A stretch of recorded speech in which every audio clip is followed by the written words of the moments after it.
Bien, y vamos ahora a cambiar de tema y volvemos a hablar de la situación que se vive en Estados Unidos y cómo puede este estallido impactar en el resto del mundo. Vamos a preguntarle esto a Inés Capdevila. Ine, bienvenida. Hola, Elio, ¿cómo estás? Muy bien. Bueno, ¿cómo impacta lo que sucede en Estados Unidos en el resto del mundo? Tiene varios niveles diferentes de impacto y te diría que impacta en, por lo general, la gran cantidad de países del mundo. El primer nivel, algo hablábamos ayer, que es el de solidaridad e identificación en otros países. ¿Por qué? Estados Unidos sigue siendo, dentro de todo, la superpotencia mundial, la potencia que en algunas regiones del mundo todavía es vista como un faro de principios y valores morales. Por lo tanto, ahí ya tenés un primer impacto. Es el decir, si esta marcha, si esta manifestación, este gran reclamo social y racial en Estados Unidos finalmente llega a buen puerto, es probable que eso sea una buena señal para el resto del mundo. Ahí ya tenés una especie de solidaridad del resto de los países, fundamentalmente en Europa. Eso lo ves en Gran Bretaña, en Alemania. Después tenés el de la identificación. ¿Y por qué? Como también hablábamos ayer, esto visibiliza desigualdades en todos lados, desde la propia tensión racial que se ve en Canadá, se ve en Australia, se vio ayer en las manifestaciones en París, en Francia, a el reclamo por derechos políticos que se ve en Hong Kong o en otros países de Asia. Por ejemplo, en India hay un enorme reclamo de las minorías religiosas.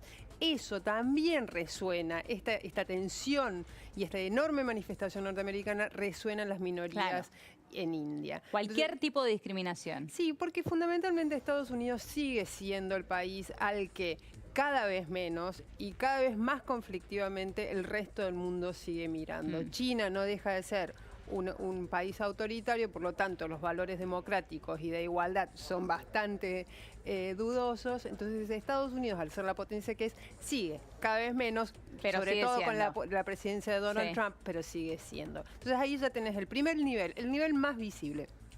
Hay un segundo nivel que es el impacto que este movimiento, esta manifestación, que por ahora no tiene ninguna perspectiva de terminar, vaya a tener en las elecciones del 3 de noviembre entre Donald Trump y Joe Biden, el candidato demócrata. El impacto electoral. Exactamente. ¿Quién va a ganar? Y eso va a configurar el Estados Unidos de los siguientes 4 años. Y ahí tenés dos opciones bastante contrastantes. Por un lado, un Donald Trump que si gana va a querer continuar con esta política de repliegue de Estados Unidos del mundo, que es básicamente, él lo dijo el día que asumió en 2017, en enero de 2017, Norteamérica primero. Y ese Norteamérica primero no es un Norteamérica con mayor peso en el mundo, es todo lo contrario, un Norteamérica con menos peso en el mundo, más mirando hacia adentro.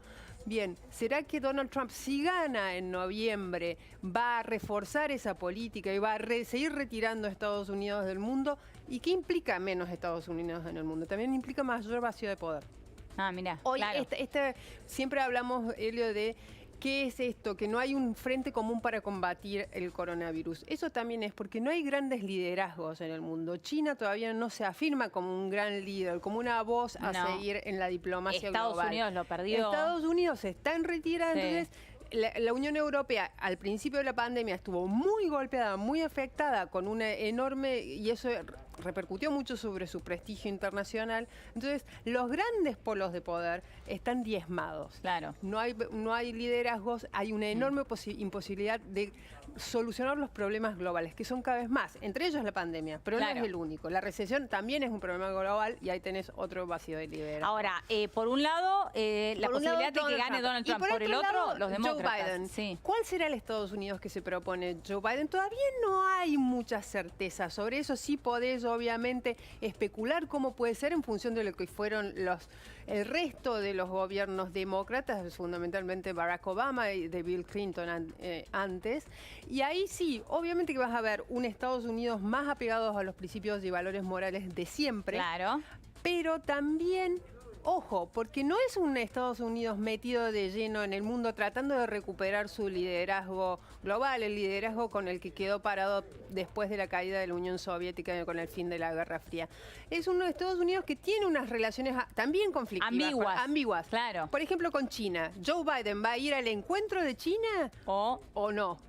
Y ahí está, esa es la gran pregunta que todavía es muy difícil de responder.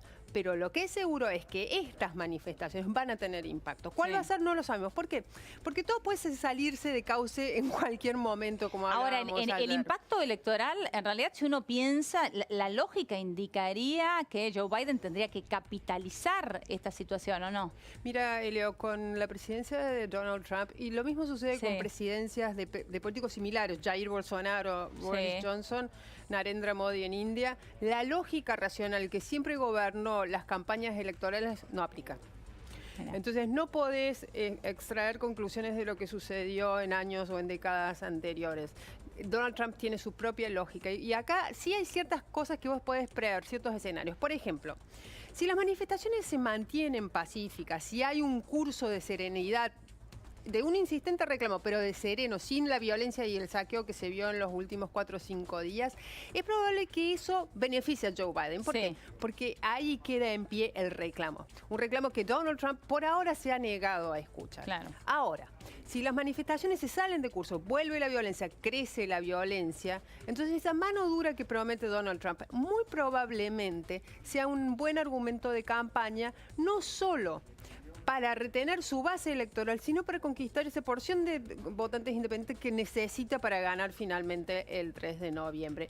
Y sobre todo para reconquistar algunos estados independientes, a estados decisivos, los swing states, que ha ido perdiendo en sus primeros años de presidencia. Entonces, ahí tenés un segundo nivel de impacto. Y finalmente el tercero, que es acá donde probablemente más suframos nosotros los argentinos, es el económico.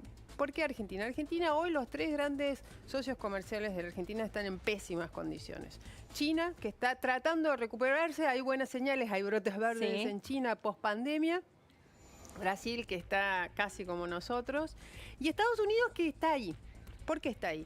Ha tenido un primer semestre nefasto, uno de los peores semestres de la Gran Depresión del 29, pero ya empezaban a vislumbrarse ciertos brotes verdes también. Mirá, ciertos a pesar de los números sanitarios. A pesar de los números sanitarios, pero con el desconfinamiento progresivo de los estados menos afectados, ya empezaba a haber cierta recuperación.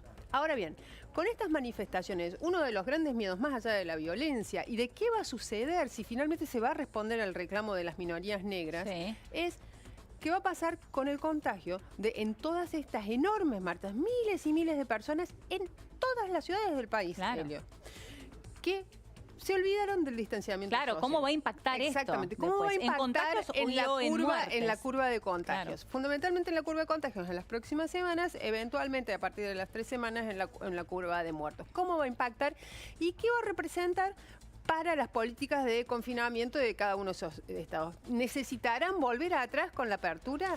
Y ahí está. Si vuelven atrás con la apertura, si vuelve a cerrarse Estados Unidos, es muy probable que la recesión sea muy larga y sufra todo el mundo.